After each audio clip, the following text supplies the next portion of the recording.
2:10 in the morning, in the back kitchen of a restaurant on Atwells Avenue in Providence. The dinner service had ended 4 hours earlier. The only sound left was the exhaust fan and water dripping into an empty sink.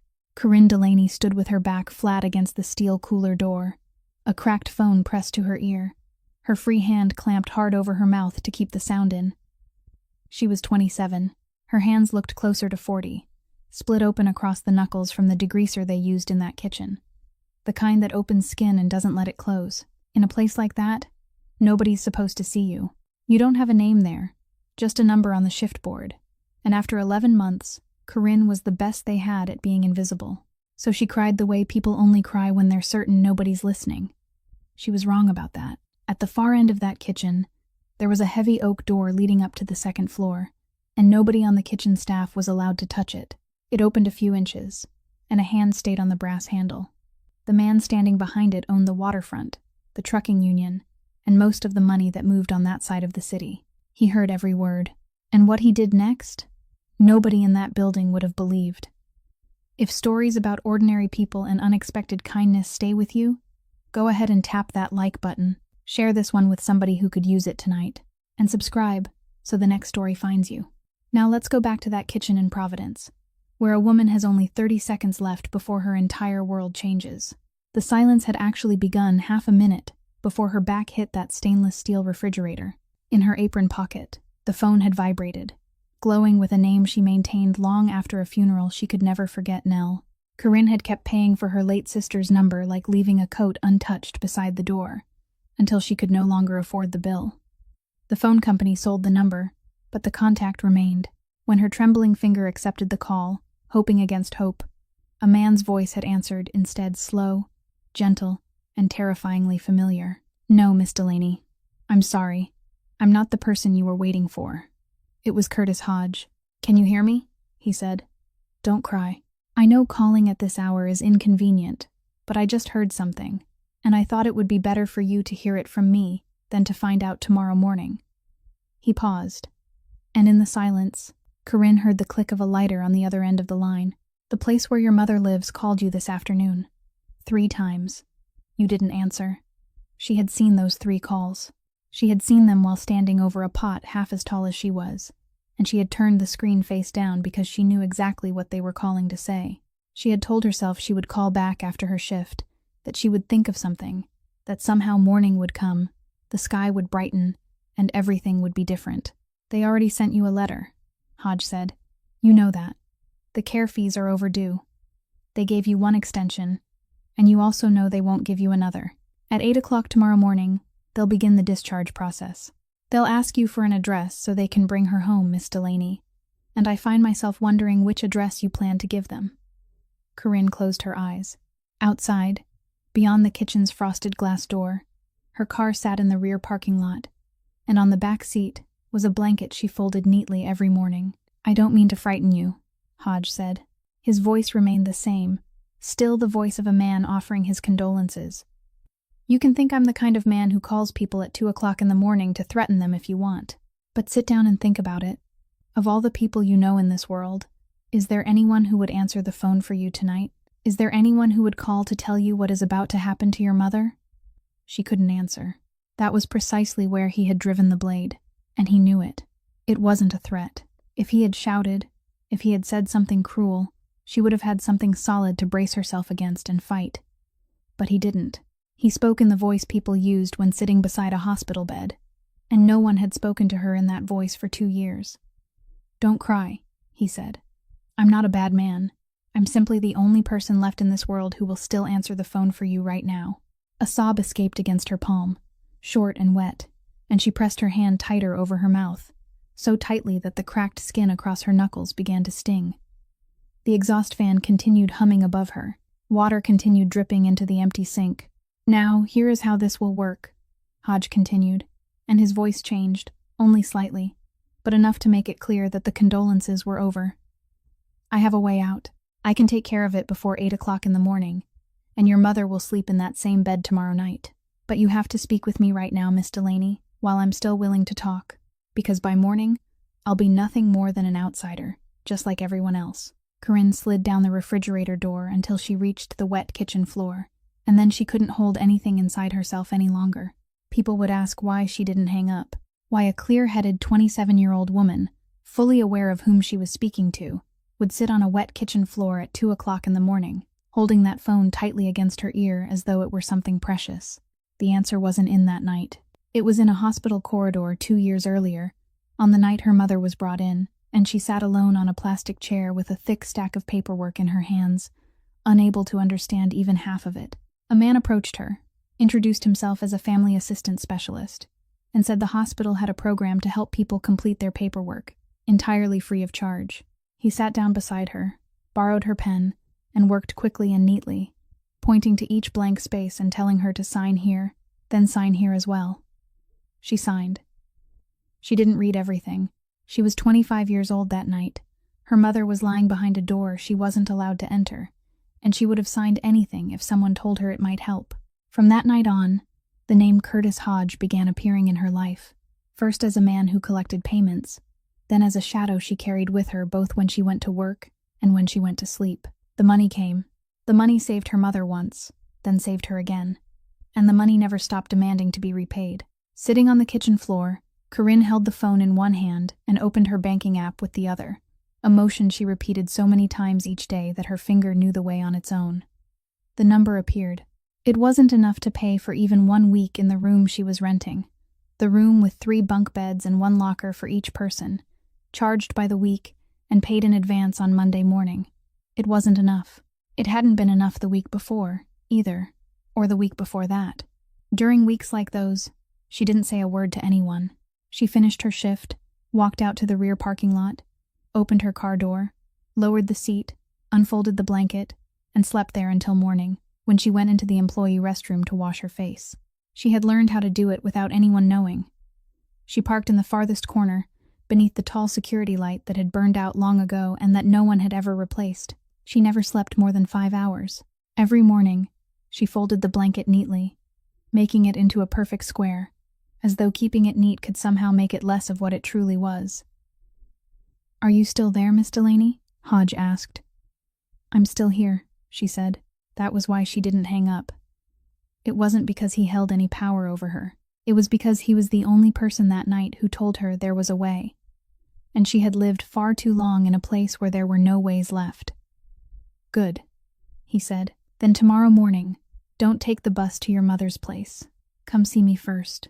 I'll explain how it works." Then he hung up without saying goodbye, and the kitchen was left once again with nothing but the hum of the exhaust fan and the sound of dripping water. Corinne remained on the floor for a while longer, though she didn't know how long. Then she wiped her face with her sleeve, stood up, and did what her body had grown accustomed to doing whenever her mind refused to work. She went to get a cleaning cloth. She wiped the cutting counter again. She scrubbed the sink she had already cleaned an hour earlier. On her way out of the kitchen, she passed the door leading into the employee hallway, where the weekly shift schedule had been posted. She stopped in front of it, as she did every night, to see whether she had been given any extra shifts for the following week. The head chef's name was on that schedule. So were the names of the 2 kitchen assistants, the waiter who was always arriving late, and the night manager. Then, at the very bottom, beneath the black line separating the kitchen staff from the cleaning staff, there were 3 rows without anyone's name. There were only 3 strings of numbers. The second row was hers. She hadn't taken 3 steps down the hallway when the phone vibrated again. The same name appeared on the screen, her sister's name, and this time there wasn't even a single second when she believed the impossible. She went back into the kitchen, walked to the sink, and because her hands were wet and trembling, she placed the phone on the cutting counter and turned on the speaker. "I changed my mind." Hodge's voice rang through the empty kitchen, louder than she had expected, striking the stainless steel surfaces and echoing back. "I don't think being too kind to you is good for you, either. You can come see me tomorrow morning, but you'll have to bring part of the payment. Not much. Just enough for me to know you're still serious." Corinne stared at the phone lying on the wooden surface. "I don't have anything," she said. "You do," Hodge replied. "People always have something, Miss Delaney. They just haven't been willing to look for it yet. Think about it. By morning, you'll find something. Everyone does." And that was when she heard the door. It wasn't the sound of hinges. The door was made of heavy oak and had been installed with care, so it made no sound. What she heard was the change in the air, the way a large kitchen could suddenly become smaller. She turned her head. The man stood at the foot of the stairs, one hand still resting on the brass doorknob. He was 34 years old, with closely cropped black hair and a dark shirt, and he wasn't looking at her. He was looking at the phone. Corinne straightened.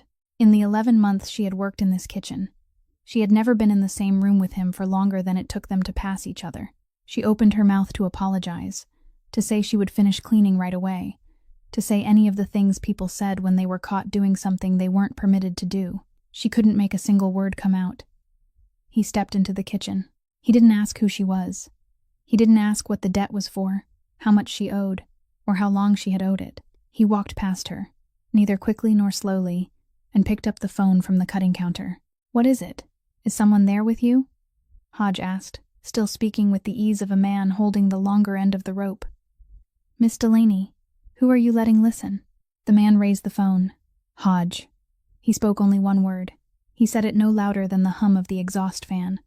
And in that kitchen, the word brought everything to a stop. The other end of the line went silent. Corinne stood 3 steps away, and she could hear that silence with perfect clarity. The sound of a man who had been speaking so smoothly only moments earlier, and suddenly couldn't find a single word. Then Hodge's voice returned, and it had changed. "Mr. Marchetti, you called my house," the man said. "I didn't know. I swear to you, I didn't know.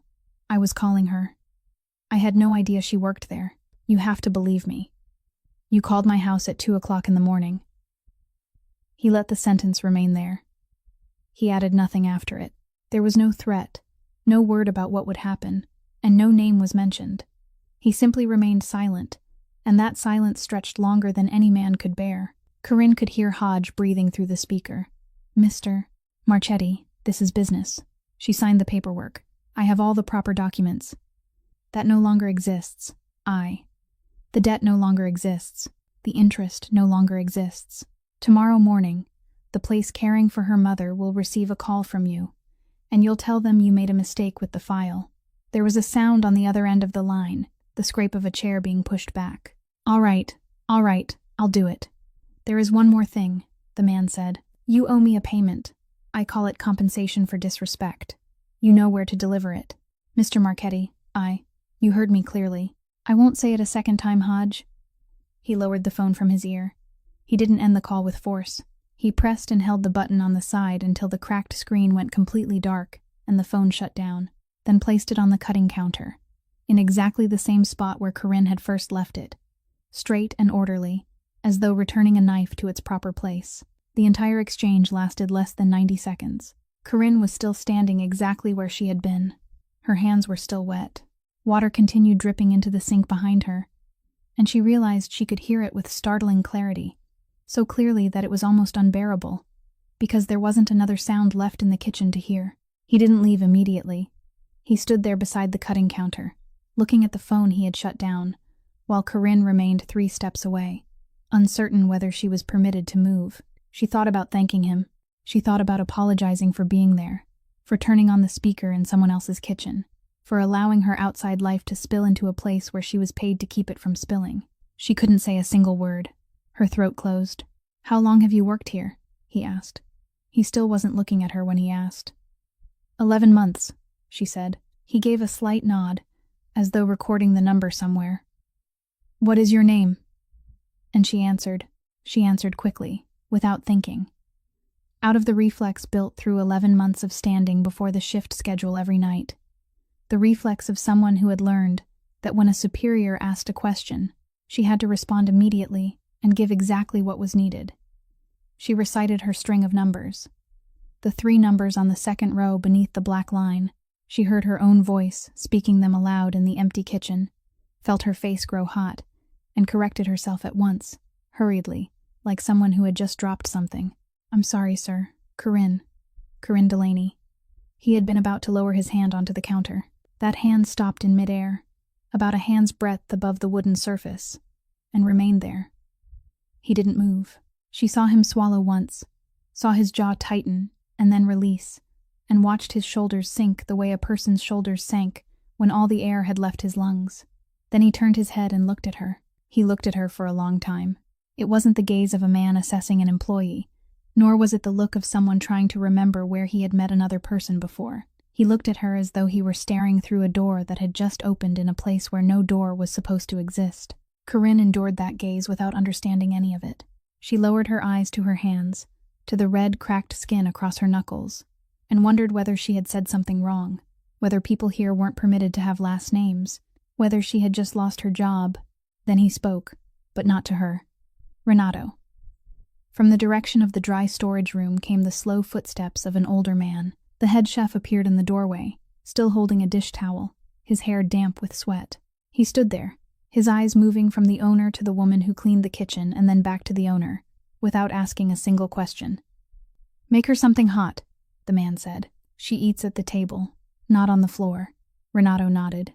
The man left. He walked toward the stairs, no faster than he had descended them, without looking back, giving another instruction, telling her whether she could leave or had to stay, asking whether she needed anything, or asking whether she was all right. When he reached the foot of the stairs, he lifted his hand to the brass doorknob, and there he stopped. His hand rested on the knob without turning it. One beat, only one beat, but long enough for Corinne to realize that it had lasted longer than it should have. Then the door opened, and he went upstairs, and the sound of his footsteps disappeared across the wooden floor of the second story. Renato placed a skillet on the stove without saying anything. He cracked 2 eggs, chopped a few things from the refrigerator, and the scent of hot food began to spread through the kitchen that only moments before had been so silent it was difficult to breathe. Corinne leaned against the sink, her arms hanging at her sides, and let her mind replay everything that had just happened, replaying it slowly, like someone retracing each step of a staircase in the dark. The debt was gone. The debt that had weighed on her for years. The debt that had taken away her sleep, condemned her to those weeks in the car, and taught her to turn her phone face down whenever she saw a call coming in, had disappeared in 90 seconds, in a kitchen, sometime between 2 and 3 o'clock in the morning. And she realized 2 things. Throughout those 90 seconds, the man had never once raised his voice, and he had never once asked why she was in debt. She couldn't sleep. She ate everything on the plate Renato placed before her, leaving it completely clean, because it had been a long time since anyone had cooked her a hot meal, and her body knew how to accept whatever it was given. But when she reached the parking lot, she simply sat in her car with both hands resting on the steering wheel and stared at the burned-out security light in the corner until the sky began to change color. The debt was gone. She repeated those words in her mind again and again, but they still refused to sink in. Yet there was one matter no one had mentioned in the kitchen the night before, and it was the reason she couldn't sleep. The man had ordered Hodge to call the nursing home and say that he had made a mistake with the file. But the overdue care fees weren't Hodge's responsibility. They were hers, and they were still there. And at exactly 8 o'clock in the morning, the staff would begin the process of discharging her mother. She left the parking lot while the sky was still gray. It took 2 buses. The first was nearly empty, while the second was crowded with people on their way to early shifts, sleeping with their heads against the windows. She bought a cup of coffee from the machine in the lobby because she needed something to hold in her hands, and she arrived well before the scheduled time, earlier even than the hour when visitors were allowed inside. She entered through the side door, past the reception desk, and the person on duty didn't look up. The second-floor corridor was still dim, illuminated only by the night lights spilling across the vinyl floor, while a dehumidifier hummed somewhere at the far end of the hall. Corinne walked to her mother's room, the room she had entered more times than she could count over the past 2 years, the room she could have found in the dark, simply by counting the doors. She pushed the door open. The bed was empty. Not empty in the sense that someone had merely gotten up and gone somewhere. The sheets had been stripped away, leaving the pale blue, glossy mattress bare. The safety rails on both sides had been raised, and the head of the bed had been lowered until it lay flat. The bedside cabinet had been cleared of everything. The plastic chair where she always sat had been pushed against the wall. The cup of coffee slipped from her hand. It seemed to fall very slowly during those 3 seconds, and she heard it strike the vinyl floor and heard the lid burst free, but she didn't look at it. 3 seconds. In those 3 seconds, she understood everything. They had completed the discharge process earlier than they had said they would. They had asked for an address, and no one had been able to give them one, so they had taken her mother outside the gates, a woman who couldn't walk on her own and couldn't finish an entire sentence, leaving her somewhere outdoors on a February morning in Rhode Island, to wait for a daughter who was sitting on a bus. Her knees gave way. She had to reach out and grip the doorframe. "Miss Delaney." Corinne turned around. Marlene Pruitt stood at the end of the corridor with a folder held against her chest, her wool coat still fastened tightly at the neck like someone who had only just arrived. She walked toward Corinne with the measured steps of a person who had already decided that this conversation would be difficult. "Where is my mother?" Corinne asked. Her voice made no sound. She cleared her throat and tried again. "Where is my mother?" "Faye was transferred early this morning," Mrs. Pruitt said. She spoke in the voice trained for sentences like that. A calm, courteous voice that merely delivered the news without taking any part of it upon itself. "The vehicle arrived before 6 o'clock. We have a complete record of it. Transferred where?" "Mrs." Pruitt opened the folder. She turned one page, then went back to the previous one, then stopped without saying anything. "Transferred where, Mrs. Pruitt?" "I'm confirming that now," she said. And for the first time in the 2 years Corinne had known this woman, there was a tiny fracture in the middle of that calm voice. "Give me a few minutes. Some paperwork arrived during the night, and I wasn't notified in advance. I only started my shift 10 minutes ago. You don't know where my mother is." "I know she is safe," Mrs. Pruitt said. "I know someone came for her, that there was a medical transport ambulance, that a doctor accompanied her, and that her records were transferred according to the proper procedure. What I don't know is who paid for it, or why the balance on your account here became 0 at 6 o'clock this morning." She looked down at the folder in her hands. "Miss Delaney, I've worked here for many years. I've never seen anything like this before." Mrs. Pruitt had to make 3 phone calls before she found the name.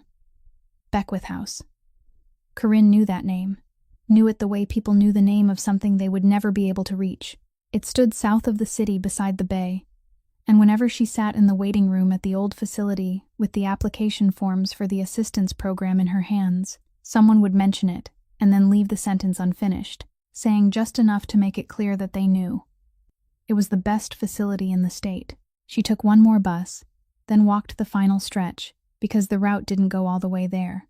The entrance didn't look like a medical facility. There were wooden floors, no smell of bleach, and a vase of fresh flowers stood on the reception desk. Corinne stood before that desk in her old coat, her hair tied back with a rubber band from the kitchen, her hands cracked across the knuckles and automatically tucked into her pockets. She gave her mother's name. The woman at reception pressed a few keys and looked up, and what frightened Corinne most wasn't that she couldn't find her mother. It was that she found her immediately. "Faye Delaney, 3rd floor, 1st room in the east wing. You're her daughter, aren't you?" On the way upstairs, an employee accompanied her to finish the paperwork for identifying a family member. He flipped through the file as they walked, then slowed in the middle of the corridor. "Miss Delaney, there is something you should know." He pointed to a line. "According to the transfer documents, you aren't listed as Faye's family representative. There is another name here. We received the records exactly as the previous facility sends them, but this will have to be clarified, probably sometime this week." Corinne stared at that line for about 2 seconds. She hadn't slept. She had ridden 3 buses, and her mother was somewhere behind one of these doors. "Whatever is wrong, I'll correct it," she said.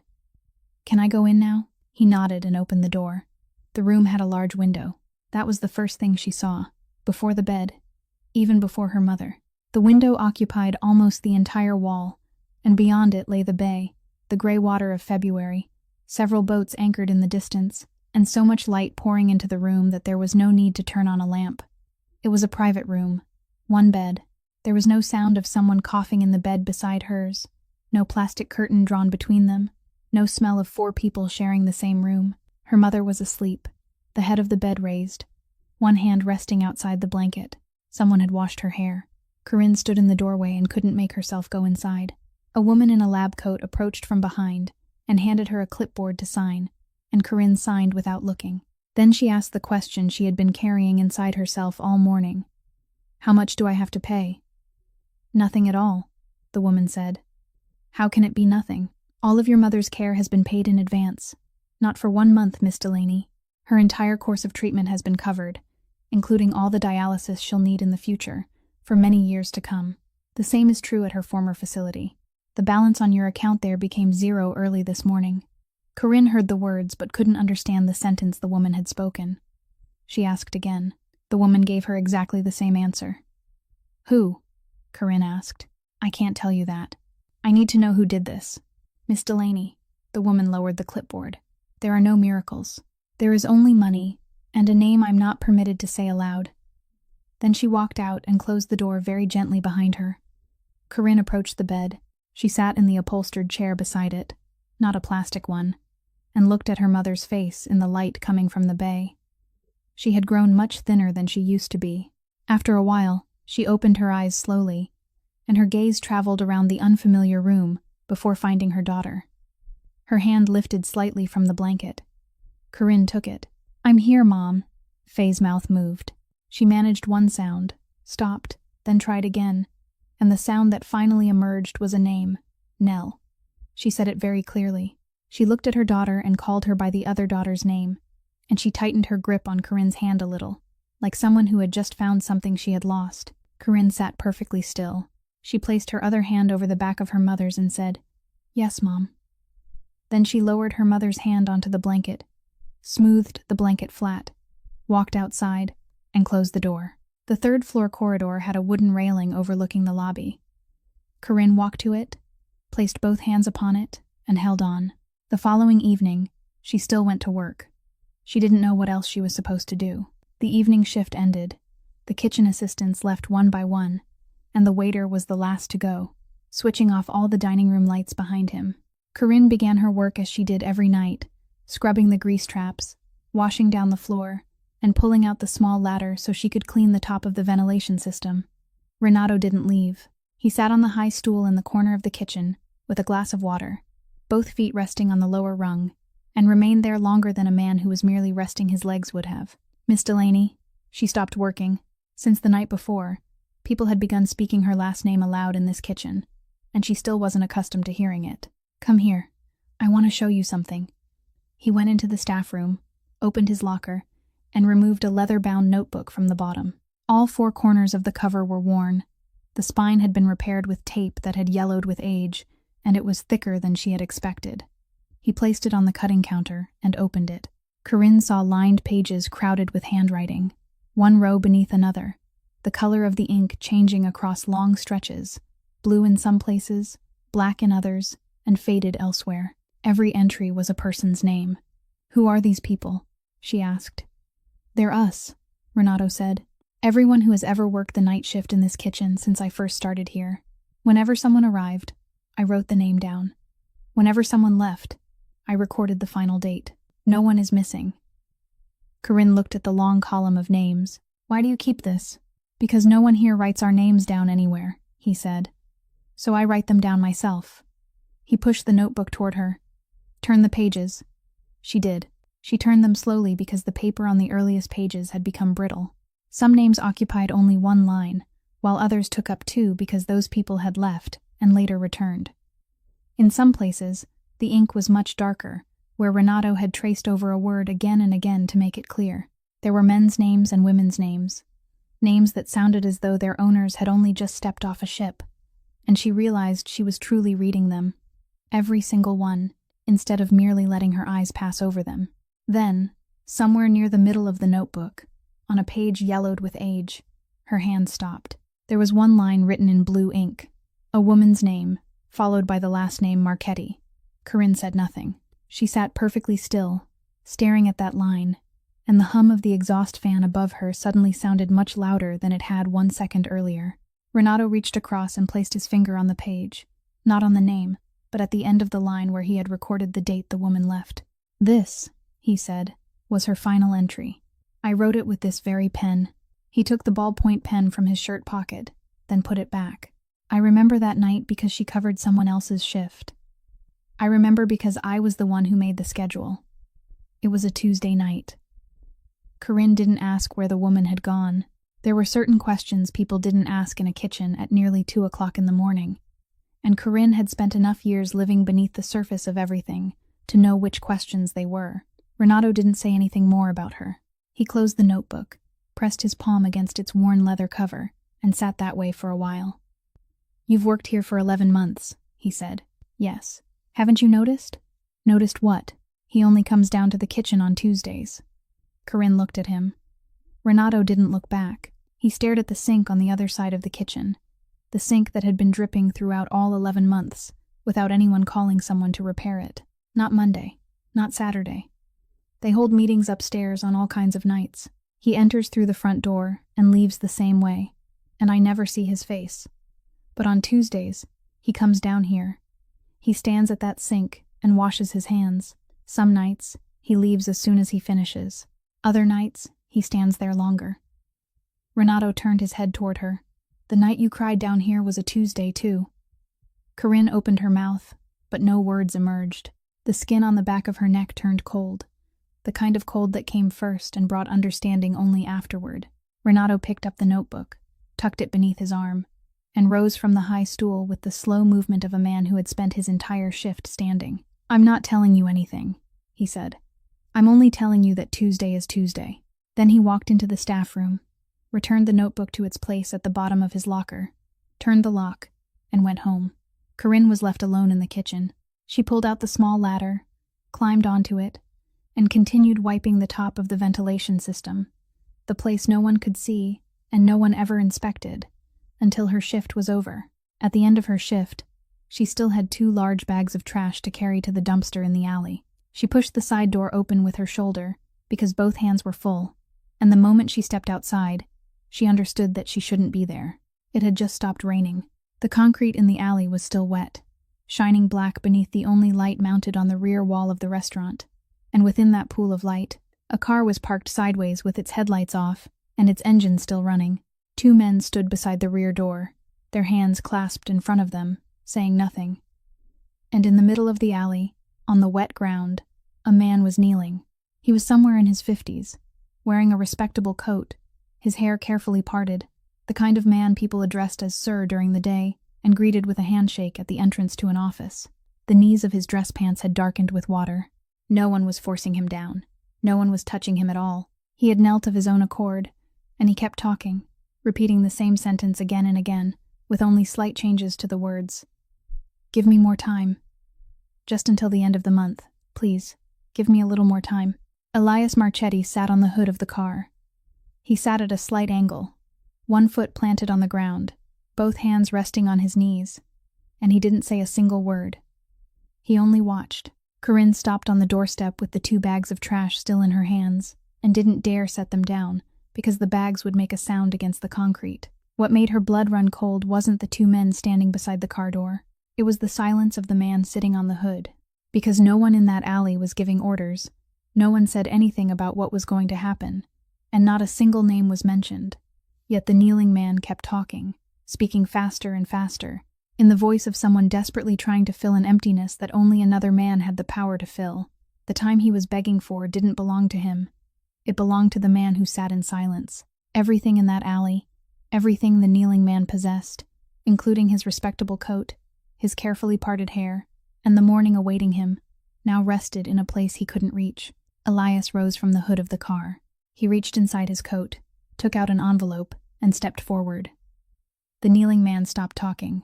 He looked up, and his whole body contracted slightly, the reflex of someone waiting for something to happen. Elias held out the envelope at a height that forced the other man to reach up for it. "Stand up," he said. "I have no use for a man on his knees." The man accepted the envelope with both hands.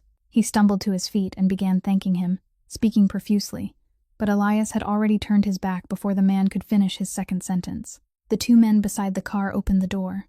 No one pushed the other man away, and no one escorted him out of the alley. They left him standing there with the envelope in his hands, alone in the middle of the alley with wet knees, and the car drove away, leaving him in exactly the place where he stood. Before the car began moving, Elias turned his head toward the restaurant's side door. Corinne had managed to retreat half a step into the shadow of the doorway. She didn't know whether he had seen her. She only knew that his head turned directly toward that spot, remained there for 1 beat, then he entered the car, and it drove away. She stood in the darkness for a long time after the alley was empty. Her heart pounded so hard she could feel it in her ears. Then she stepped outside, lifted the lid of the dumpster, and lowered the 2 bags into it as gently as she could, as though someone might still be out there listening. 2 nights later, she was sent upstairs to clean after a gathering. It was the first time she had ever been on the 2nd floor. She was told to work quickly, clean everything thoroughly, and open no drawers. She collected the glasses and wiped the long table, and on a smaller table beside the door lay an open appointment book, the kind with a hard cover and time slots marked in a grid. She didn't mean to read it. Her eyes merely passed over it as she lifted the tray, then stopped. She recognized one name because she had seen it on campaign signs planted on front lawns throughout the fall. Another belonged to the president of the Dockworkers Union, whom she knew because some of the kitchen assistants had mentioned him. The third was displayed in brass letters across the front of the tallest building in the city. 3 names, 3 different appointment times on the same evening. And beside all 3 appointments, someone had written the same word in ballpoint pen: wait. She returned the book to the exact angle at which she had found it and carried the tray of glasses downstairs. On her way down, she passed Dale Whitcomb at the foot of the stairs.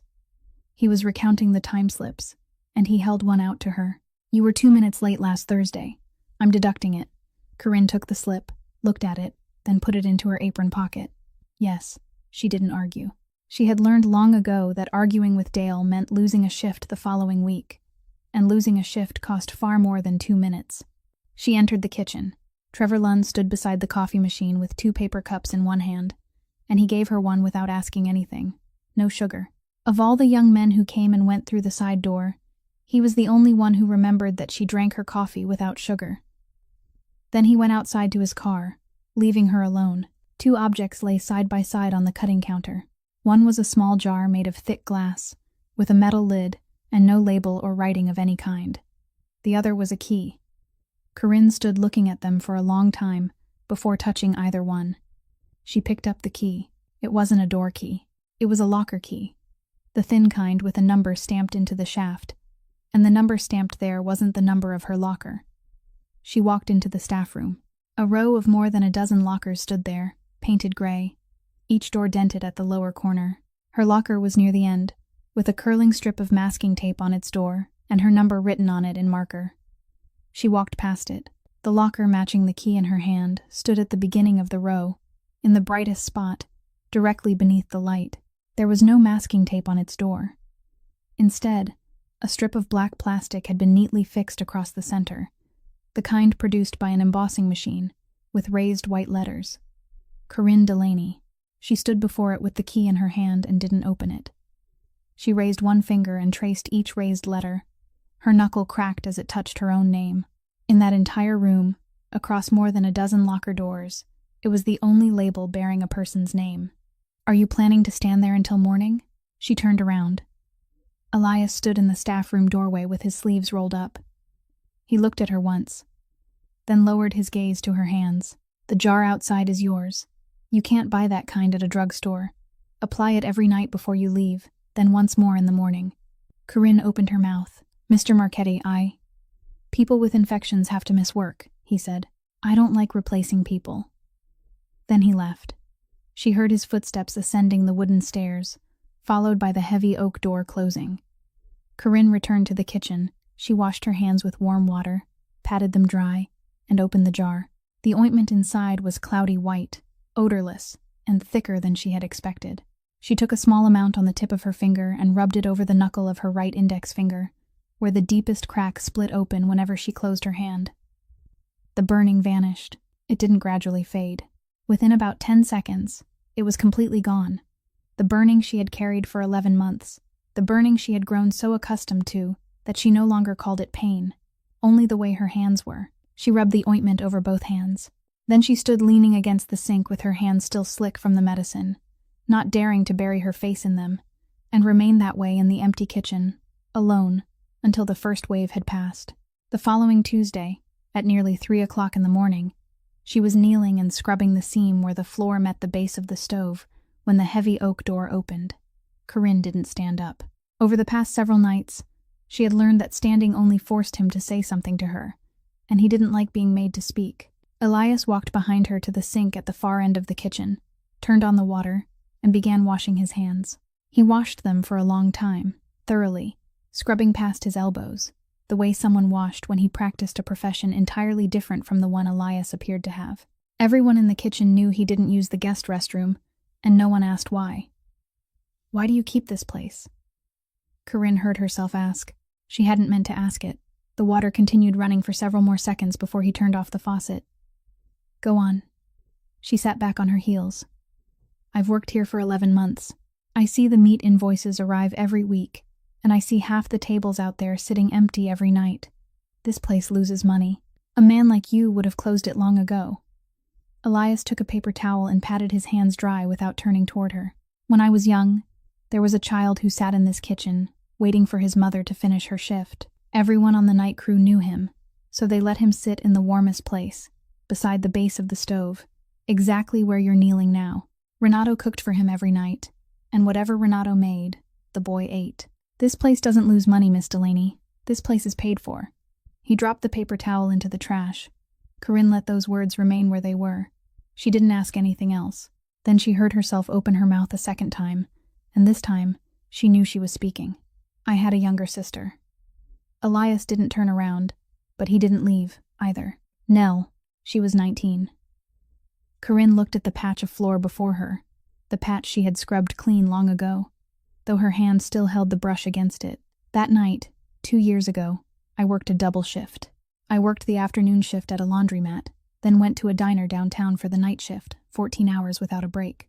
I left my phone in my locker because we weren't allowed to carry phones on the floor. She called me. She called while it was raining, out on Route 6, and she called me instead of anyone else.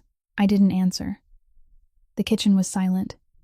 There was only the hum of the exhaust fan and the sound of water dripping into the sink no one had ever called anyone to repair. They called me near dawn. I left the kitchen still wearing my apron, took the bus to the hospital, and I never went back to that job." She paused for a while. "For 2 years, I've lived with one thing. She had been lying out there in the rain, alone, holding her phone and calling her sister, while her sister was here scrubbing this floor. She lowered her head, picked up the brush, and continued scrubbing because her hands needed something to do." Elias said nothing. He didn't tell her it wasn't her fault. He didn't tell her she had done everything she could, that anyone would have done the same, or that time would ease the pain. He didn't walk toward her. He remained beside the sink, with both hands braced against the stainless steel edge, his head slightly bowed, and he stayed there until she finished scrubbing that section of the floor. Then he went upstairs. The oak door closed very softly behind him. About half an hour later, Renato came up from the cold storage room in the basement. He was carrying a crate of butter. Corinne heard his footsteps before she saw him and stopped working, because what she heard wasn't merely the sound of footsteps. When Renato reached the top of the stairs, he placed the crate on the final step and stood there with one hand against the wall, breathing. He breathed through his mouth in short gasps, unable to draw any of them completely into his lungs, and at the end of each breath came a thin wheeze like wind slipping through a crack in a door. Corinne set down the brush, walked over, and lifted the crate for him. "Mr. Renato, I'm only getting old," he said, still trying to catch his breath. "This isn't old age. That wheeze at the end of your breath, how long have you had it?" He waved one hand dismissively. "I carry a heavy crate, so I breathe hard. You should see a doctor. There is a lung specialist at my mother's facility. I can ask for you." Renato laughed and took the crate of butter back from her. "Take care of your mother, Miss Delaney.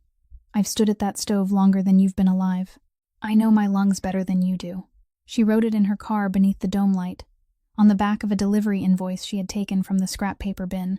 She wrote it in ballpoint pen, starting over 3 times until there were no more crossed-out places, and she spent a long time doing the division because she wanted the monthly amount to be one she knew she could pay even during the weeks when she slept in her car.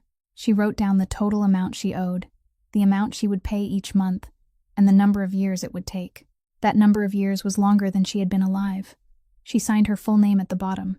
The following night, she went upstairs and knocked on the door. He sat at the head of the long table with no one else in the room, and he left her standing there for a while before glancing toward the tabletop.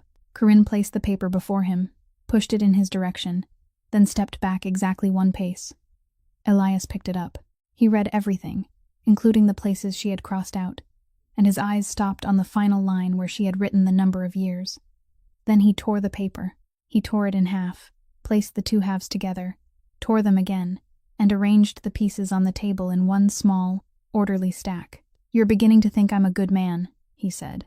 Corinne didn't answer. "I've seen it on your face for the past few days. You pass me in the kitchen, and you look at me the way people look at someone who has done something worthy. I need you to stop doing that." He pushed the stack of torn paper aside. "I know your mother's name.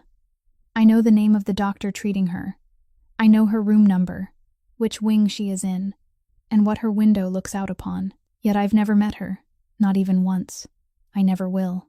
Do you see what is wrong with that, Miss Delaney?" Corinne remained still. She looked at the stack of torn paper on the table, the paper she had sat in her car and rewritten 3 times, and she felt heat rise in her throat. "I'm not thanking you," she said. Elias looked up. "I didn't come up here to thank you. I haven't said those words to you since the first night, and I'm not saying them now." Her voice wasn't loud, but it didn't tremble. "I only wanted you to know that I keep a record. I write down everything I owe. I've done it since the first time my mother went into the hospital. I record even the things people give me and tell me not to think about. I even recorded the meal Renato cooked for me in the kitchen that night. People can tear it up, but I'll still write it down. That is my responsibility, not yours." Elias looked at her. He said nothing more. Then he lowered his eyes to the file before him and opened it, the gesture of a man ending a conversation. And Corinne walked out, closed the door behind her, and descended the wooden stairs. She scrubbed until her shift was over. Before leaving, she entered the staff room and went to the locker at the beginning of the row beneath the light. The locker with the strip of black plastic bearing her name in raised white letters. She inserted the key and opened it. Inside, a thin envelope stood upright against the wall of the locker. Corinne took it out. It was light. She had spent enough years living beneath the surface of everything to know the weight of an envelope containing money, and this wasn't one. She opened it. Inside was a printed sheet of paper folded into thirds. It was the Beckwith House shuttle schedule, with a route from downtown, 3 trips each week, and the departure times clearly printed in the left column. At the bottom was her name, typed on the list of registered passengers. There was no invoice. There was no note explaining who had paid. Along the upper edge of the paper, in the white margin, 4 words had been written in ballpoint pen, the handwriting slanted, written quickly, with no name beneath it. "Sit beside the window." Corinne stood before the open locker with the paper held in both hands. 3 trips each week. It meant that 3 times a week, she wouldn't have to stand at a bus stop at 5 o'clock in the morning waiting for the first bus, wouldn't have to change routes twice, and wouldn't have to walk the final stretch that the bus couldn't reach. It meant that 3 times a week, she would arrive at her mother's side with enough strength left to stay and sit with her. She folded the paper along its original creases, slipped it back into the envelope, and returned it to the place where it had stood inside the locker. Then she closed the locker door, turned the key, and stood there with the key in her hand, unable to understand who the man was who had torn apart her promise to repay him only 2 hours earlier. 3 weeks earlier, Trevor Lund had stood at the side door with 2 cups of coffee and asked her for something. The fish delivery was arriving too early, at 5 o'clock in the morning, and Dale wouldn't have started his shift by then, so there would be no one to open the door for them. Trevor asked whether she had a key to the side door. If she lent it to him, he would have another one made and return hers. Corinne gave it to him. She even told him he could keep it because she could get another one from Renato. That night was a Friday, close to 2 o'clock in the morning, and she was standing on the ladder wiping the top of the ventilation system when the fire alarm began to scream. The alarm above her sounded first, then the second one in the staff hallway, and then every alarm in the building. She heard people running across the wooden floor upstairs. The smoke descended quickly. It wasn't coming from the kitchen. It came from the direction of the side door, pouring through the staff hallway. And it wasn't gray. It was brown and thick, the kind of smoke produced by something other than wood. Corinne jumped down from the ladder. She didn't run for the door. She ran to the valve behind the stove, the brass valve concealed behind the stainless steel panel she had to remove every night to scrub the area behind it, and turned it as far as it would go. That was the kitchen cleaner's responsibility and no one else's, and she knew the location of that valve better than she knew where the light switch was in her own home. Then she went to the fire door at the entrance to the hallway, the thick door separating the kitchen from the staff corridor, and pulled it closed to cut off the smoke flowing into the kitchen. She managed to close it 2/3 of the way. While she was holding it, she heard someone coughing on the other side, beyond the brown smoke. It wasn't a single cough. It was the coughing of someone who couldn't draw enough air into his lungs to finish coughing. "Mr. Bocci." No one answered. She shouted again, and this time she heard someone striking a door, weakly, somewhere near the end of the hallway. The dry storage room was there. Every night, a stack of flower crates was temporarily placed outside its door to wait until morning, when they would be moved to the basement. Corinne ran back into the kitchen, turned on the faucet, soaked the large cloth she usually used to mop the floor, wrung it out quickly, and pressed it over her face. She took a second cloth, soaked it, folded it, and held it in one hand. Then she lowered herself to the floor and crawled into the hallway. There was still air close to the floor. She had read that in a book many years earlier. In a classroom she had been only one semester away from leaving behind forever, and that was the only thing from that place that had followed her into this night. She crawled. She moved along the base of the wall on her right, because she knew a cold water pipe ran beside it, and she could follow it with her hand. The farther she went, the hotter it became. It wasn't the heat of flames. It was like standing before an open oven, the kind of heat that pressed against the skin of her face and turned breathing into something she had to remember to do. Then, something fell ahead of her, followed by the sound of flour crates sliding across the floor, and she heard a man's voice. "Get down." Elias was already in there. He had passed the stack of crates and cleared them away, and she saw his shape within the brown smoke, crouching low with one hand on the handle of the dry storage room door. Corinne crawled toward him and held out the second wet cloth. The door opened. Renato was inside, pressed close to the floor where there was still air. Corinne covered his face with the wet cloth and held it there. "Breathe through this. Don't say anything. Just breathe." Elias hauled him up. Corinne went ahead, following the cold water pipe along the base of the wall with one hand and counting each section so she would know how far they were from the fire door, because by then she couldn't see anything at all. When her hand finally touched the edge of that heavy door, she pushed it open and held it while all three of them passed through. The smoke was thinner in the kitchen. Corinne pulled the fire door shut behind them. They left through the rear kitchen door, emerged into the alley, and stepped into the rain. Renato lay on the wet concrete and coughed without stopping. And Corinne had heard that cough once before, several nights earlier. On the steps leading from the cold storage room, she had warned him about it, and he had waved her concern away. The fire engines turned into the alley, their lights sweeping across the walls on both sides. Corinne knelt on the wet ground beside him, holding the damp cloth over his face with one hand, and she couldn't think of anything except one small detail that seemed to have no place in that moment. The side door hadn't been forced open. The ambulance took Renato away while it was still dark. They gave him oxygen on the ground in the alley before lifting him onto the stretcher, and before the ambulance doors closed, he managed to find Corinne's eyes and raise one finger from the side rail. The firefighters left later, after making a complete sweep of the second floor and opening every window to let the smoke escape. Someone asked her several questions, wrote her name on a clipboard, then told her the kitchen hadn't burned, only the staff hallway and the storage area, and that she should go wash her face. By nearly 5 o'clock in the morning, the alley was empty, and only 2 people remained in the entire building. Half the kitchen lights were still working. The floor was covered with water and black soot, and stretcher wheel marks crossed the place Corinne had scrubbed the night before. Elias sat on the cutting counter, where the thick wooden surface had absorbed the water, and rolled up his right sleeve. A long burn ran across his forearm. Corinne retrieved the first aid kit from the cabinet above the stove, a steel box bolted to the wall that no one had opened since she started working there. Inside were gauze pads, rolls of bandages, and several expired items that she returned to their places. She turned on the faucet, waited until the water was cool enough, and held his arm beneath it for a long time, longer than most people would have thought necessary. He didn't pull away. "Let the water run over it," she said. "The longer, the better. This has to be done immediately. If you wait until morning, it will hurt much more." She patted the skin around the burn dry, without touching the burn itself, then placed a non-stick gauze pad over it, and wrapped the bandage snugly without tightening it. Her hands knew how to do all of it without thought. "Where did you learn this?" Elias asked. "Nursing school," she said. "I nearly finished. I had 1 semester left." She cut the bandage with the scissors from the kit and secured the end. 2 years ago, when my mother had her first stroke, I dropped out to pay her bills. I took any shift I could find day and night until everything collapsed after Nell died. 11 months ago, Renato hired me here. She placed the scissors on the counter. The kitchen was silent then, with the silence of a place that had only recently been filled with noise. "Mr. Marchetti." He looked up. "Why are you doing all these things for me?" Elias didn't answer immediately. He looked at the bandage on his forearm for a while, then he spoke slowly, with the measured pace of someone carrying something heavy through a narrow passage. "Have you ever kept a ledger? Not one for money.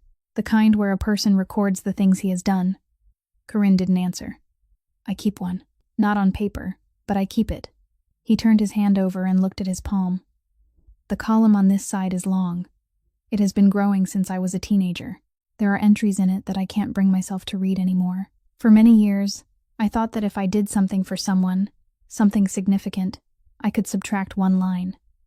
He lowered his hand. I've tried. I've tried many times, Miss Delaney.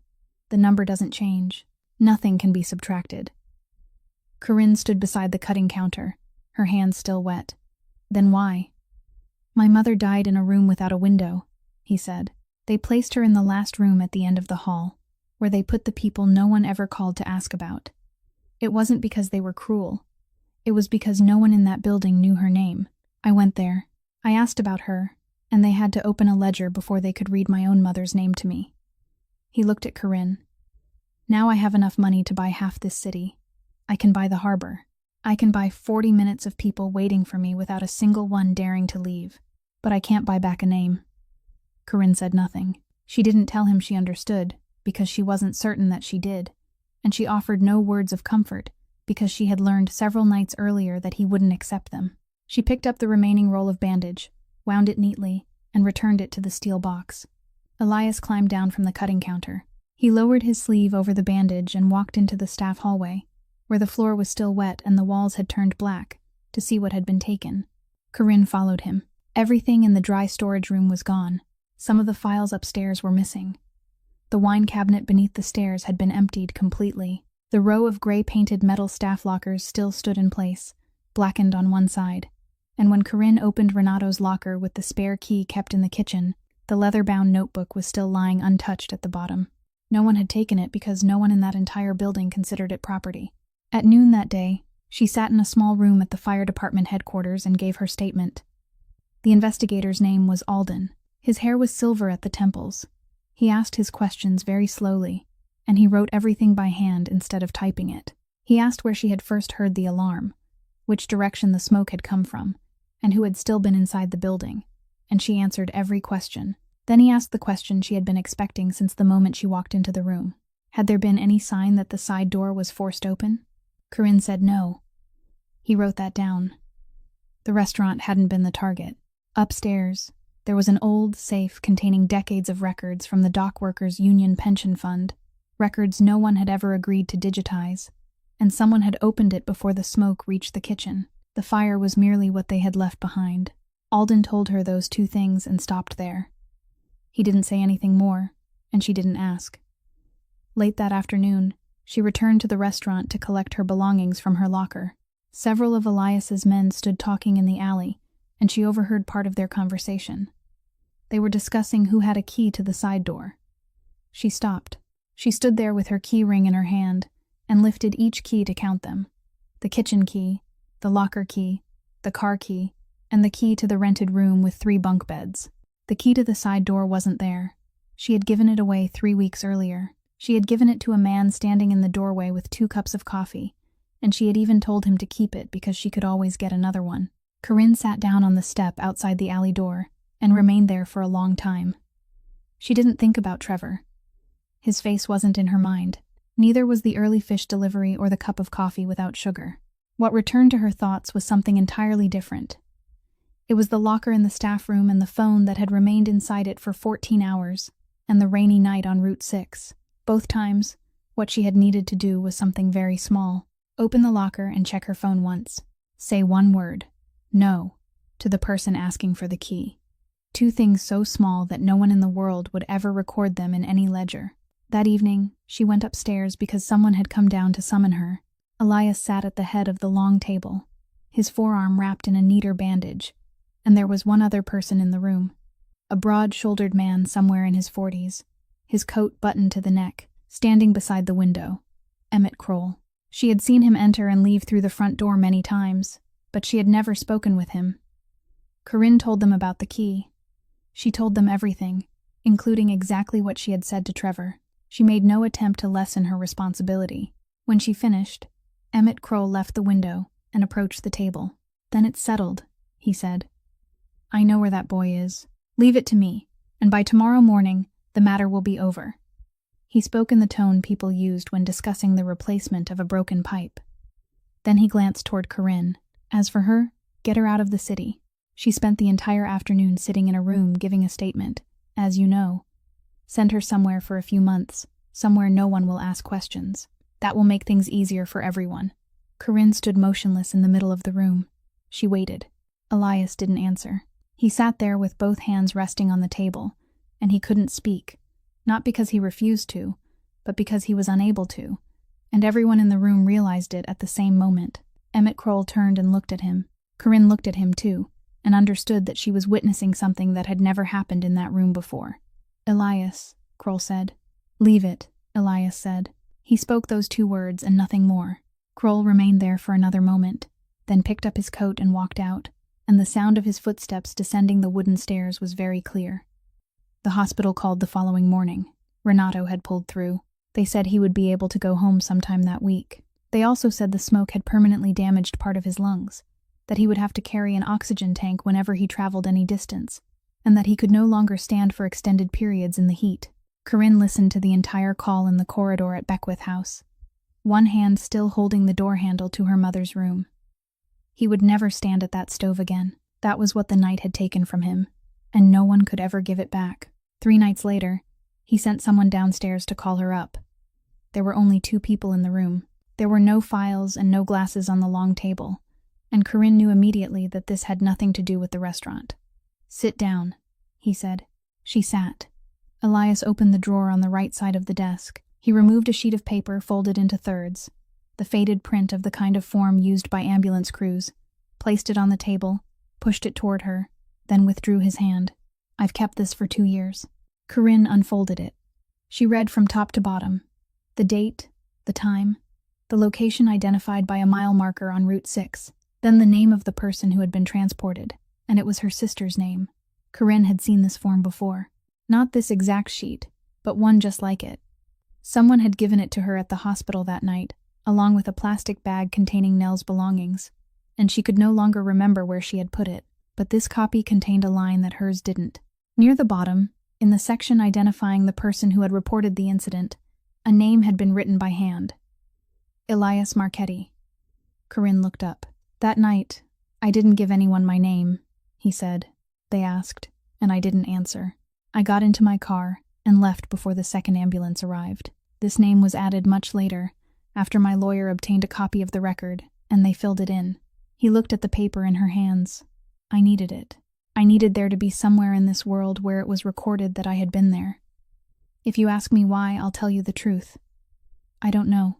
Corinne couldn't speak. She stared at that line as her hands began to tremble, and she had to lower the paper onto the table to keep it from making a sound. Tell me what happened, she said. Elias didn't lean back. He sat upright with both hands resting on the table and spoke in the voice of someone reciting something he had read many times in his mind. It was raining. I was driving on Route 6, and I had to stop. I called emergency services from my phone, gave them the mile marker, and they said 15 minutes. I got out of the car. I took off my coat and covered her with it, because the rain was cold, and she was cold. Then I sat beside her and held her hand. He stopped. They arrived after 17 minutes. I remember that number because I kept looking at my watch the entire time. Corinne raised one hand to her mouth. She could speak, Elias said. Not much. She managed a few sentences, and there was one thing she said twice, so I knew she wanted me to hear it clearly. He looked at her. She said, "Don't let my sister know I called. My sister is at work." The room was so quiet that Corinne could hear the heating system running beneath the floor. She sat there and felt the last 2 years of her life turn upside down, every part of them, from beginning to end. The thing that had lain at the bottom of those years all that time, the thing she carried while scrubbing floors, while sleeping in her car, and while answering a call bearing her sister's name at 2:10 in the morning, turned out not to be true. Nell hadn't lain out there alone. Someone had covered her with his coat. Someone had held her hand. Then heat surged through Corinne, rising quickly, and it wasn't gratitude. Corinne stood. You kept this for 2 years. Elias said nothing. You kept it in this drawer for 2 years. Her voice broke on the word drawer. For 2 years, I slept in my car. Do you know what I kept on the back seat? Her coat. I couldn't give it to anyone, and I couldn't throw it away. Every morning, I folded it with my blanket, And I slept in that car believing my sister had died on the road in the rain with no one beside her. 2 years, and you had that piece of paper lying in a drawer, 1 flight of stairs above the floor, I scrubbed. She stood there with her arms hanging at her sides, her breathing short. You erased my debt. You paid for my mother's care. You gave me medicine, a locker with my name on it, and a place on the shuttle where I could sit beside the window. Why didn't you give me this? Elias rose from his chair. He didn't step toward her. He didn't apologize. Because if I had given you that paper, he said, you would have found peace. You would have been able to sleep. You would have left this place and found other work, and I would have had nothing left to do. He looked at her, and his voice didn't change in the slightest. I didn't want to have nothing left to do, Miss Delaney. She didn't go upstairs for several days after that. Then one afternoon, someone summoned her to a law office on the 4th floor of a building on Westminster Street. Elias was waiting in the conference room with an older woman in a gray suit, his attorney, whose name was Hollis. Several sets of documents had been arranged on the table, each clipped into a separate section. Sit down, Miss Delaney, Mrs. Hollis said. I need you to confirm something for me. That packet of papers you signed in the hospital corridor that year, did you sign all of them at the same time? Yes. Did anyone read each document aloud to you? No. He pointed to the blank spaces, and I signed. Mrs. Hollis removed one sheet from the packet, placed it in front of Corinne, and pointed to a box near the bottom. This isn't a loan agreement. This is a healthcare power of attorney. It authorizes someone to make decisions on behalf of the family regarding treatment facilities, hospital transfers, and admission documents. You signed it at the same time as everything else. Corinne looked at the box. A name had been typed into the space for the authorized representative, and it wasn't hers. Legally, Mrs. Hollis said, you aren't Faye Delaney's family representative. Corinne remembered a 3rd-floor corridor and a woman in a lab coat turning through the file, telling her that the matter would have to be clarified, probably sometime that week. She remembered answering that she would correct whatever was wrong, then entering the room because her mother was behind that door. Erasing the debt didn't solve anything, Mrs. Hollis continued. The debt is gone. This document remains in full effect. As long as it remains valid, they can move Faye anywhere, at any time, without breaking a single law. You won't have the right to stop them. Your only option will be to file a lawsuit, and a lawsuit will take months. The room was silent. Elias sat at the head of the table, and he hadn't moved since Corinne entered. Then what does he want with my mother? Corinne asked. He doesn't want her, Elias said. Those were the first words he had spoken. She isn't the objective, Miss Delaney. She is the means of collecting the money. Mrs. Hollis nodded. Hodge lends people money and makes them sign both documents at the same time. The loan agreement allows him to recover his money. The power of attorney ensures that no one dares fall behind on a payment. If someone is a week late, he calls with a reminder, and they understand what he holds in his hands. So they find the money. They always find it. Corinne remembered those same words coming through the phone speaker in the empty kitchen. No patient has ever actually been transferred, Mrs. Hollis said. He doesn't need to move anyone. He only needs people to be afraid. Then she picked up the thickest packet on the table and pushed it toward Elias. And she isn't the only one. We traced the notary and obtained the complete list. Elias opened it.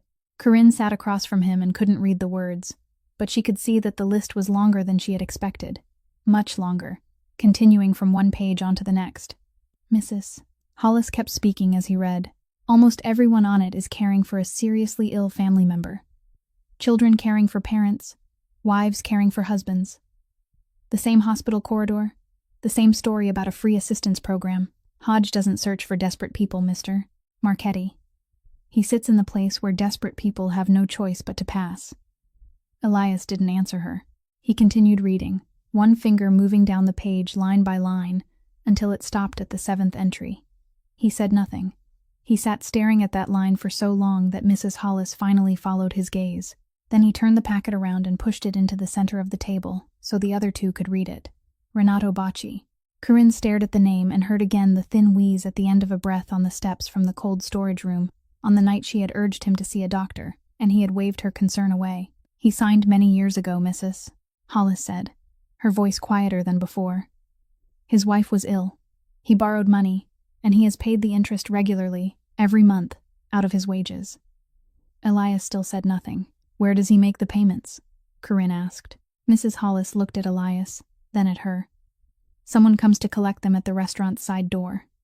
Elias rose from his chair. He walked to the window and stood there with his back to both women, remaining that way for a long time. Corinne heard him speak, though not loudly.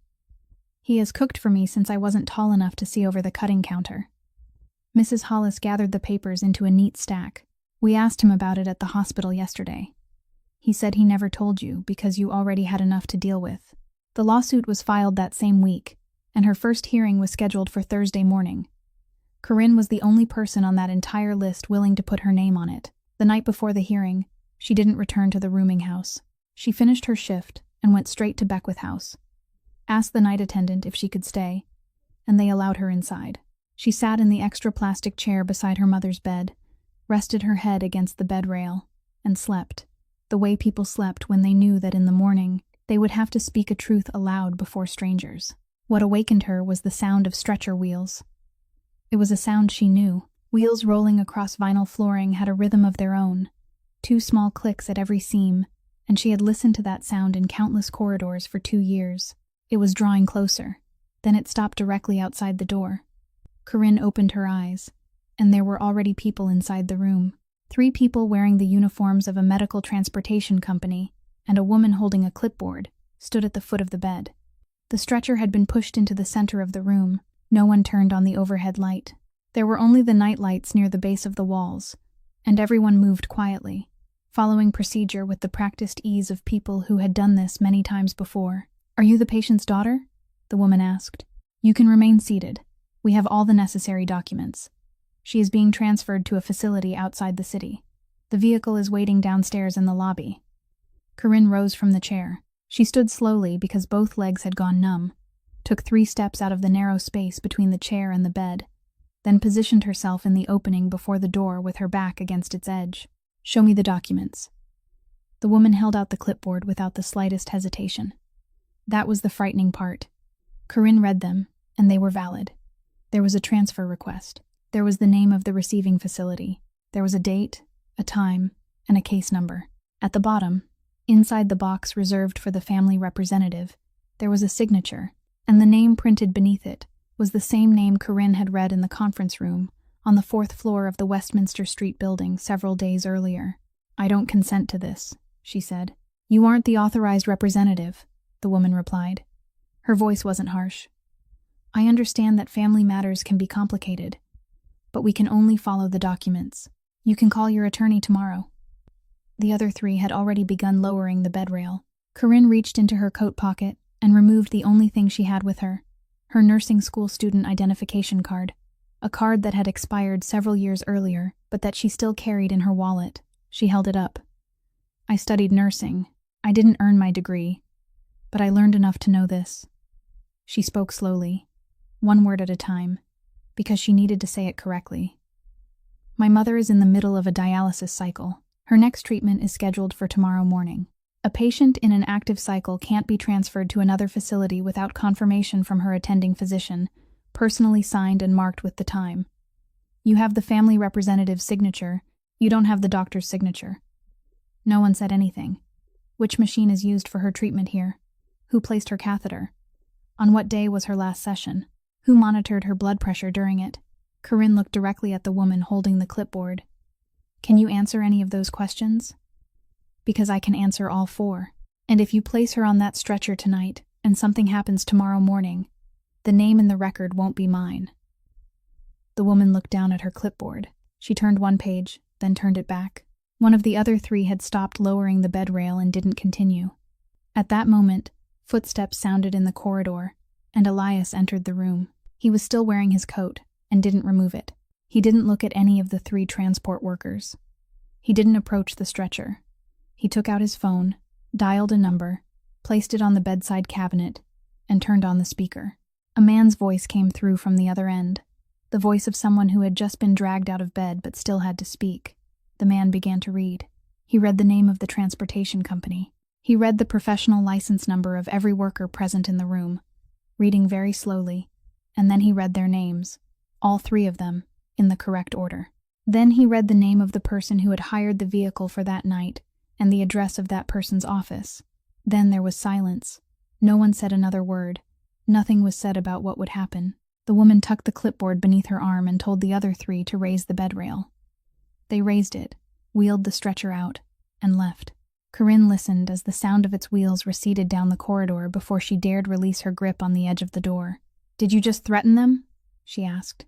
Elias picked up the phone from the bedside cabinet. "No, I merely let them know they have names. People with names don't dare do anonymous work." Her dialysis treatment that morning took place on schedule. Corinne waited outside, and when they brought her mother back to the room, she followed them inside and sat in the plastic chair. Faye slept for a while, then she opened her eyes, and this time, her gaze didn't wander around the room. She found her daughter immediately. Corinne. It had been 2 years since Corinne had heard her mother call her by the right name. She leaned forward and took her hand. "I'm here, Mom." Faye looked at her. Her gaze moved from Corinne's face to her neck, then down to her shoulders. The gaze of a woman examining her child in the same way she had since Corinne was little. Then she spoke, and the sentence emerged whole, slowly, but without a single word missing. "You're too thin. Where do you sleep?" Corinne opened her mouth, but nothing came out. At 3 o'clock that morning, she had stood blocking the door to this room with an expired card in her hand, and she hadn't broken. She had sat in the small room and given her statement. She had read the name inside the authorization box. She had stood in a burning kitchen, and she had endured all of it. It was that question that broke her. She folded herself over the side of the bed, buried her face in the blanket, and sobbed aloud, unable to hold anything back. The sobs of someone who had been holding on for far too long. Her mother placed a hand on her head. "Don't," she said. "Don't." Then she tried to say something else, but the words wouldn't come, so she fell silent and tried again. "The car. Your car." She couldn't finish the thought, but she lifted Corinne's hand and moved it into the light from the window, then studied both of her daughter's hands for a long time, looking at the cracked knuckles, and her face tightened with pain. "I took everything from you," she said. "Your youth. I took it all." "No, Mom." Corinne raised her face, still holding her mother's hand in both of hers. "You gave me somewhere to come home to." Faye looked at her. Then she asked where Nell was, and Corinne said Nell had gone to work and hadn't come home yet. Faye nodded and closed her eyes, and that moment of clarity ended. It had lasted less time than it took to fetch a glass of water. They had both waited 2 years for it, and it lasted only a few minutes. In the corridor, Renato stood with his back against the wall beside the door, one hand holding the tube connected to the small oxygen tank at his side. He had been out of the hospital for 2 days and had arrived that morning. A few steps away stood Elias, still wearing his coat, his hands in his pockets. He didn't go inside. He had remained in the corridor the entire time Faye was awake, facing the window at the end of the hall. "Go in," Renato said. "No, she's awake. Go in and say hello to her." Elias didn't turn his head. "I don't have that, mister. Bocce." The old man looked at him for a while, then let the matter go without saying another word, and the two of them stood there together until Corinne opened the door and came out. That afternoon, Mrs. Hollis called Elias back to her office. Corinne went with him, because the attorney said she should be present. This time, there was only one thin file on the conference table. "We traced the man backing Hodge's operation," Mrs. Hollis said. "He couldn't have run that kind of scheme in this territory on his own.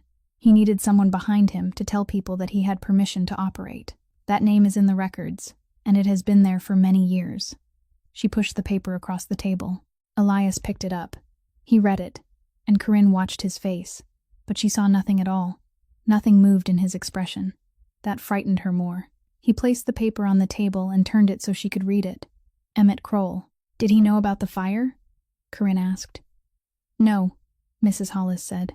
"That was an entirely separate matter, paid for by someone else, and we already have enough evidence. Mr. Kroll wasn't involved in any part of it. He only backed the lending operation." "For how long?" "Since long before you began working here." Elias still said nothing. Mrs. Hollis gathered the papers and added one more thing, her voice different now.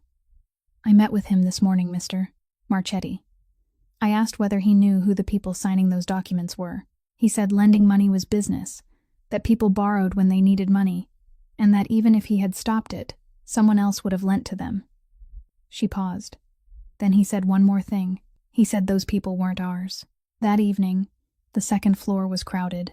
People sat along both sides of the long table. Others stood against the walls, and no one knew why they had been summoned. Corinne had been called upstairs as well, and she stood at the far end of the room beside the door. Elias entered last. He carried two things. One was a leather-bound notebook worn at all four corners, its spine repaired with tape that had yellowed with age. The other was a clipped packet of papers. He placed the notebook on the table before Emmett Kroll, opened it, turned to a page discolored with age, and placed one finger on a line written in blue ink. "Read it." Emmett looked at the notebook, then raised his eyes. "Elias, read it aloud." No one in the room moved. Emmett lowered his gaze to the page and read. He spoke the name of a woman, and the last name that followed it. He read it in a very quiet voice, and he knew what he was reading. Everyone in the room could see that on his face. Elias pulled the notebook back, closed it, and pushed the packet of papers into its place. "Read this, too." Emmett didn't pick it up. "Read all of it," Elias said. "We have the entire night." Emmett Kroll lifted the packet. He read the first name, then the second. He stopped at the fourth, but Elias said nothing, so he continued. Women's names, men's names, surnames that sounded as though they belonged to people from the east side of the city, where rows of 3-story wooden houses stood. By the middle of the first page, his voice had gone dry. He cleared his throat and kept reading. When he reached the name Renato Bacci, everyone in the room could hear that he hadn't known it would be there. He managed several more lines before his voice failed. He sat with the papers held in both hands, unable to continue. Elias took the packet from him. "How many years have you sat beside me, Emmett?" No one answered. "You are the only person in this building who knows why I keep that unprofitable restaurant downstairs. I haven't told that story to anyone else in my entire life. Yet you still put your name behind a man who sat waiting in hospital corridors to hand documents to people caring for their mothers." Elias placed the packet on the table. "Stand up and walk out that door. You can keep your car. You can keep your house and your money. I won't take a single dollar from you. But from tonight onward, no one in this city will answer the phone when you call." Emmett Kroll rose from his chair. He took 2 steps away from the table, then dropped to his knees on the wooden floor and began to speak, speaking quickly, repeating the same thing in different words, saying he hadn't known, that he had never thought about it that way. That after all these years, Elias looked down at him. "Stand up." He didn't reach inside his coat. He didn't take anything out. Emmett Kroll rose without assistance and walked to the door on his own, and no one in the room stood to escort him. The door closed behind him. Then Elias ordered everyone downstairs, and they went, leaving only 2 people in the room. He walked to the desk, opened a drawer, and placed an envelope before Corinne. It was thick. "There is a bank draft inside," he said. "There is also the deed to a house out of state. It has already been transferred into your name. Your final semester has been paid in full, and the receipt is in there. You can leave as early as this week." Corinne opened the envelope. She removed each item, placed it on the table, and read everything. She read the amount on the bank draft, the amount she had needed for so many years, the amount that would have kept her from signing anyone's documents that night in the hospital corridor. Then she arranged the papers into a stack, and she tore them. She didn't do it with anger, but with a quiet, deliberate firmness, ripping the thick paper down the middle and dropping the torn strips onto the desk between them. "You're not allowed to pay this debt in full," she said. "No one can settle that kind of debt with money, Mr. Marchetti. No matter how much you pay, your number won't change. You told me that in the kitchen. Do you remember?" Elias said nothing. "You gave me a locker with my name on it, and now you're paying me to abandon it and leave." She pushed the stack of torn paper into the center of the table. "I've been invisible for most of my life. I won't sell myself just to become invisible again." Then she said what she had come upstairs to say. "I'm appearing at the hearing on Thursday morning. I'll testify to exactly what I saw, adding nothing and leaving nothing out, including the fact that I was the one who gave Trevor the key. As for Trevor, let the authorities deal with him. Don't send anyone after him. If you do, then Mr. Bacci sitting out there breathing from an oxygen tank will become nothing more than another line in your ledger." He didn't have Trevor Lund dealt with. He turned over the entire operation, the complete packet of documents, and everything Mrs. Hollis had uncovered about the person who hired the transport vehicle that night. He gave it all to Alden at the fire department and to the prosecutors, and he sat through one interrogation after another. He knew that once he opened that door, they would open his own books as well, and they did. He lost the harbor. He lost the transportation union. His name appeared in the newspapers for weeks, buried in the inside columns, and the court placed him under supervision for 2 years, along with a long list of things he was no longer permitted to do. He kept exactly one thing: the restaurant on Atwells Avenue. Trevor went to trial and was sentenced. The person who had paid him went to trial later, and Corinne testified to exactly what she had seen, including the fact that she had given him the key. Her mother's care had been paid in full long before, so when everything belonging to Elias was opened and examined, that remained untouched. No one could reach it. 1 year later, the restaurant reopened.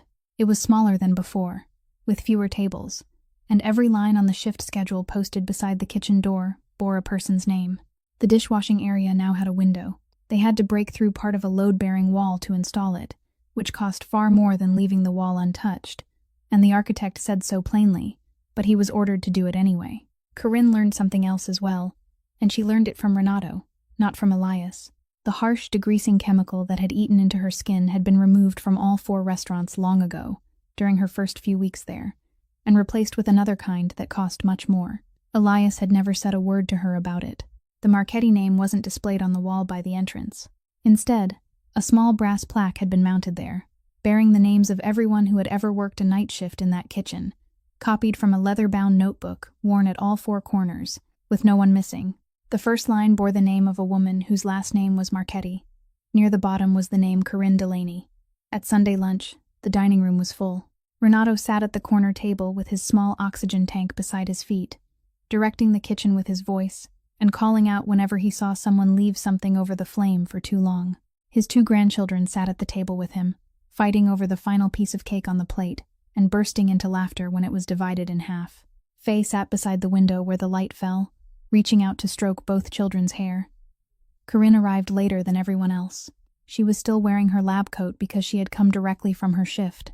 Beckwith House had hired her as a nursing assistant that spring, and had offered a program that helped employees finish their education, so she had enrolled in her final semester using her own money and that program. She would take her examination the following month. No one had given that to her. She had reclaimed it. She crossed the dining room and entered the kitchen. Elias stood at the sink at the far end, washing his hands slowly and thoroughly past his elbows, as he always did. Corinne took a dry towel from the rack, stood beside him, and held it out. He accepted it, patted his hands dry, and spoke more slowly than usual. That night on Route 6, I wasn't simply passing by. She remained silent. I was on my way to do something. I won't tell you what it was, and don't ask me, because I'll never answer. I'll only tell you that I was halfway there, and I'm not the kind of man who turns his car around halfway through a journey. He folded the towel. Then I had to stop because something happened on the road ahead of me. I stopped, called emergency services, and sat beside the road in the rain. By the time I was able to stand again, it was nearly dawn, and what I had set out to do could no longer be done. I never tried to do it again. He placed the towel on the edge of the sink. So don't thank me for staying beside your sister. Your sister saved someone that night, Miss Delaney. I didn't. He didn't explain another word. Then he looked at her and spoke the 2 words he hadn't said to anyone who worked for him in all those years. Thank you, Corinne. This story leaves us with one very simple truth.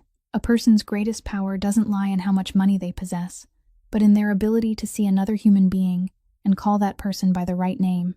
A man may be able to buy an entire harbor, yet remain unable to buy back his mother's name, while a woman who cleans a kitchen and has no money to her name can give him the very thing his entire fortune could never purchase.